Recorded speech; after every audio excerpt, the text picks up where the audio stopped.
បាទសួស្តីអ្នកទាំងអស់គ្នាថ្ងៃនេះយើងមក break down ជាមួយនឹង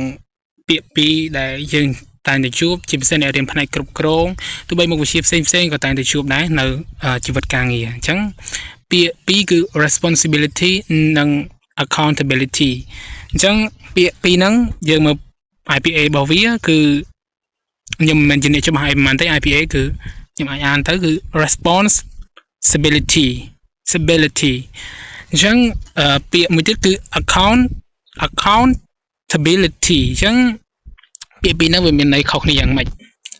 អញ្ចឹងបើមើល the meaning of responsibility វិញ responsibility យើងអាចនិយាយថាជាភារកិច្ចក៏បានដែរវាជាទំនួលខុសត្រូវហើយវាជាភារកិច្ចរបស់យើងអញ្ចឹងការងារទូនាទីដែលត្រូវធ្វើអាចចែកឲ្យមនុស្សជាច្រើនបានផ្ដោតលើការអនុវត្តការងារអញ្ចឹងបានន័យថាបើសិនជាគេដាក់ការងារឲ្យយើងវាជាទំនួលខុសត្រូវរបស់យើងត្រូវតែធ្វើវាជាកាតព្វកិច្ចវាជាភារកិច្ចរបស់យើងត្រូវតែធ្វើអាការងារហ្នឹងវាជាទំនួលខុសត្រូវរបស់យើងលើការងារហ្នឹងអញ្ចឹងយើងមកមើលបន្តទៀត the meaning of accountability អញ្ចឹង accountability ជាការទទួលខុសត្រូវចំពោះលទ្ធផលវាបានន័យថាម៉េចខ្ញុំបញ្យល់ផ្ទាល់គឺទី1បើសិនជាគេដាក់ការងារឲ្យយើងមកអញ្ចឹងយើងត្រូវតែ show ទៅលទ្ធផលទៅកាន់គេវិញឧបមាថាគេដាក់ការងារឲ្យយើងធ្វើហើយយើងមិនមែនធ្វើរួចតែពីដៃដូច responsibility ទេ responsibility គឺធ្វើមិនក៏មិនទៅគឺសំខាន់យើងធ្វើអញ្ចឹងតែចំណែក accountability គឺពេលយើងធ្វើយើងត្រូវតែបង្ហាញលទ្ធផលខ្ញុំធ្វើបានប៉ុណ្ណេះគឺខ្ញុំទទួលខុសត្រូវលើលទ្ធផលបរាជ័យជោគជ័យនៅលើយើងចាអញ្ចឹងវាមកក្នុងហ្នឹងគឺទទួលខុសត្រូវចុងក្រោយជាទូទៅមានមនុស្សតែម្នាក់ផ្ដោតលើលទ្ធផលដូចជាអ្នកគ្រប់គ្រងអីចឹងណាដាក់ការងារកូនចៅតែទទួលខុសត្រូវលទ្ធផលខ្លួនឯងអ្នកទទួលលទ្ធផលអញ្ចឹងយើងមកប្រៀបធៀបបែបងាយៗគឺយើងបើ responsibility យើងធ្វើការងារធម្មតាគេដាក់មកយើងធ្វើការងារទៅចំណែក accountability គឺយើងត្រូវឆ្លើយតបជាមួយនឹង the result របស់វាជាលទ្ធផលរបស់វាណាអញ្ចឹងមកបន្តទៀតយើងនិយាយពីការឧទាហរណ៍នៅក្នុងសាលា responsibility យើងធ្វើកិច្ចការផ្ទះឲ្យជាដើមទៅហើយ accountability ទទួលខុសត្រូវចំពោះភារកិច្ចចំពោះបន្ទុកអញ្ចឹងបានន័យថាដាក់កិច្ចការផ្ទះធ្វើហើយទៅគិតផលិតផលតើបានបន្ទុកប្រមាណអាហ្នឹងគឺជា accountability វាមានភាពច្បាស់លាស់ដូចជា account គណនេយ្យអីចឹងយើងគិតថាគណនេយ្យយើងគូមិនច្បាស់លាស់មិនអាចបាត់ទេអញ្ចឹង accountability បើយើងប្រែមួយទៀតគឺគណនេយ្យភាពតែបើប្រែឲ្យចំទៅវាជាការទទួលខុសត្រូវលើលទ្ធផលកន្លែងការងារគឺ responsibility ជាសមាជិកក្រុមធ្វើការហើយចំណែក accountability ប្រធានគម្រោងទទួលខុសត្រូវលទ្ធផលអញ្ចឹងដូចខ្ញុំថាយ៉ាងអ្នកគ្រប់គ្រង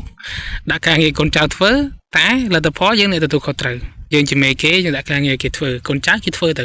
គេមាន responsibility របស់គេតែយើងត្រូវមាន accountability ចំពោះការងារដែលយើងដាក់ឲ្យគេធ្វើអញ្ចឹងយើងទៅបន្តទៀតយើងមើលកន្លែង farming វិញម្ដងអញ្ចឹងយើងដាំស្រូវស្រោចទឹកដាក់ជីអាហ្នឹងគឺការយើងត្រូវធ្វើហ្នឹងគឺជា responsibility ចំពោះ accountability ទទួលខុសត្រូវចំពោះលទ្ធផលអញធ្វើស្រែហ្នឹងបានអីមកវិញបានផលប៉ុណ្ណាត្រូវខិតខំប៉ុណ្ណាដើម្បីទទួលបានផលហ្នឹងអាហ្នឹងជា accountability អញ្ចឹងជាទូទៅនៃរូបមន្តទូទៅរបស់វាយើងអាចនិយាយថា responsibility គឺជា task គឺជាកិច្ចការគឺជាភារកិច្ចរបស់យើងដែលត្រូវធ្វើដែលជាពាក្យសារអង់គ្លេសគេថា what you do ធ្វើអីអ្នកត្រូវធ្វើអីខ្ញុំត្រូវធ្វើអីអាហ្នឹងជាភារកិច្ចរបស់ខ្ញុំតែខ្ញុំភារកិច្ចខ្ញុំធ្វើអីចឹងណាតែធ្វើទៅ